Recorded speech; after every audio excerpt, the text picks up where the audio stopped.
Welcome to family recipes Tamil. நம்ம இன்றைக்கி பார்க்க போகிறது கசப்பே இல்லாமல் பாகற்காய் வறுவல் எப்படி செய்கிறத பற்றி நம்ம இன்றைக்கி வீடியோவில் பார்க்கலாம். இந்த மாதிரி செஞ்சு கொடுத்தோம்னா குழந்தைங்கள்லேருந்து பெரியவங்க வரைக்கும் இந்த பாகற்காய் பிடிக்காதுன்னு சொல்கிறவங்க எல்லாருமே விரும்பி சாப்பிடுவாங்க. அந்த மாதிரி இருக்கும்.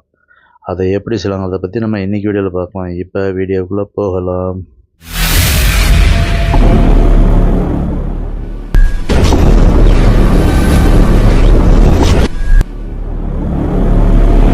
கசப்பே இல்லாத பாகற்காய் வறுவல் எப்படி செய்யலாம் அதை பற்றி நம்ம இன்றைக்கி வீடியோவில் பார்க்கலாம். இப்போ கடாய் சூடானவுடனே 3 ஸ்பூன் அளவுக்கு ஆயில் போட்டுக்கலாம். ஆயில் லைட்டாக சூடானவுடனே 1/2 ஸ்பூன் அளவுக்கு கடுகு போட்டுக்கலாம். கடுகு போட்டு கொஞ்ச நேரம் ஆனவுடனே 1/2 ஸ்பூன் அளவுக்கு ஜீரகம் போட்டுக்கலாம். ஜீரகம் போட்டுட்டு கொஞ்ச நேரம் ஆன உடனேயே கருவேப்பிலை போட்டுக்கலாம். கருவேப்பிலை போட்டுட்டு அதோட 3 காஞ்ச மிளகாயை கட் பண்ணி போட்டுக்கலாம். அதோட ஒரு பெரிய வெங்காயத்தை சின்ன சின்னதாக கட் பண்ணி இதில் ஆட் பண்ணிக்கலாம். ஆட் பண்ணி நல்லா கிளறி விட்டுடலாம். இதை ஒரு 2-3 நிமிஷம் அளவுக்கு நல்லா கிளறி விட்டுடலாம். பார்த்திங்களா, இந்த மாதிரி கிளறி விடலாம். மீடியம் ஹீட்டில் வச்சு கருகாமல் கிளறி விட்டுக்கிட்டே இருக்கணும். இந்த சமயத்தில் 1 ஸ்பூன் உப்பு போட்டு நல்லா கிளறி விட்டலாம். ஃபேமிலி ரெசிபிஸ் தமிழ் சேனலை லைக் பண்ணுங்கள், சப்ஸ்கிரைப் பண்ணுங்கள், பக்கத்தில் இருக்க பெல் பட்டனை எனேபிள் பண்ணுங்கள், ஷேர் பண்ணுங்கள்.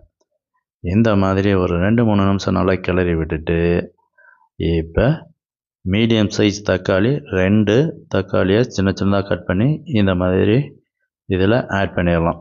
ஆட் பண்ணி விட்டு நல்லா கிளறி விடலாம். இதை ஒரு 2-3 நிமிஷம் தக்காளி ஓரளவுக்கு கரையிற வரைக்கும் நல்லா கிளறி விட்டுடலாம். ஒரு 4 நிமிஷம் கிளறி விட்டுட்டு நம்ம ஏற்கனவே பாகற்காய் ஒரு 300 கிராம் அளவுக்கு பாகற்காயை ரவுண்டாக இந்த மாதிரி கட் பண்ணி வச்சுருக்கோம். அதை இப்போ இதில் ஆட் பண்ணிடலாம். ஆட் பண்ணி நல்லா கிளறி விட்டுடலாம். இந்த சமயத்தில் எண்ணெய் தேவைப்பட்டால் கொஞ்சம் 2 ஸ்பூன் ஆட் பண்ணிக்கலாம். ஆட் பண்ணி நல்லா கிளறி விடணும். தண்ணி ஆட் பண்ணக்கூடாது. இப்படியே கிளறி விட்டுக்கிட்டே இருக்கலாம். ஃபேமிலி ரெசிபிஸ் தமிழ் சேனலை லைக் பண்ணுங்கள், சப்ஸ்கிரைப் பண்ணுங்கள், பக்கத்தில் இருக்க பெல் பட்டனை எனேபிள் பண்ணுங்கள், ஷேர் பண்ணுங்கள். இந்த மாதிரி ஒரு 4-5 நிமிஷம் நல்லா கிளறி விட்டுட்டு பாகற்காய் ஒரு பாதி வேக்காடு 1/2 வேக்காடு வெந்த உடனே நம்ம மசாலாத்தூள் ஆட் பண்ணிக்கலாம். 1/4 ஸ்பூன் கம்மியாக மஞ்சள் தூள், 1/4 ஸ்பூன் ஜீரகத்தூள், 1/2 ஸ்பூன் மல்லித்தூள், காரத்துக்கு ஏற்றாப்படி மிளகாய்த்தூள் 1 ஸ்பூன் அளவுக்கு ஆட் பண்ணி நல்லா கிளறி விட்டலாம். இதை மீடியம் ஹீட்டில் வச்சு கிளறி விடணும். இல்லை அப்படின்னா மசாலாத்தூள்லாம் கருகி போயிடும். அதனால் மீடியம் ஹீட்டில் வச்சுக்கணும். எண்ணெய் பத்தலை அப்படின்னா எண்ணெயை 2 ஸ்பூன் அளவுக்கு எண்ணெய் போடணும். எண்ணெய் அதிகமாக போட்டுறக்கூடாது. இந்த மாதிரி கிளறி விட்டுக்கிட்டே இருக்கணும். இதை ஒரு 2-3 நிமிஷம் மசாலா பச்சை வாசனை போகிற வரைக்கும் இந்த மாதிரி நல்லா கிளறி விட்டுக்கிட்டே இருக்கணும். இந்த சமயத்தில் 2 ஸ்பூன் அளவுக்கு கடலை மாவு போட்டு கிளறி விடணும்.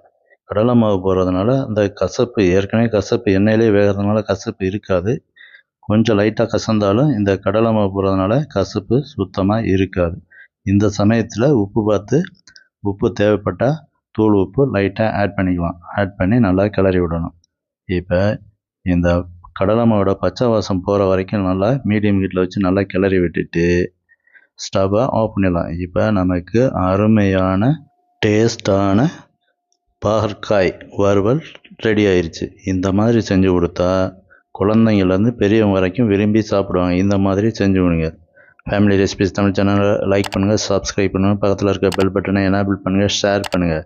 நன்றி, வணக்கம்.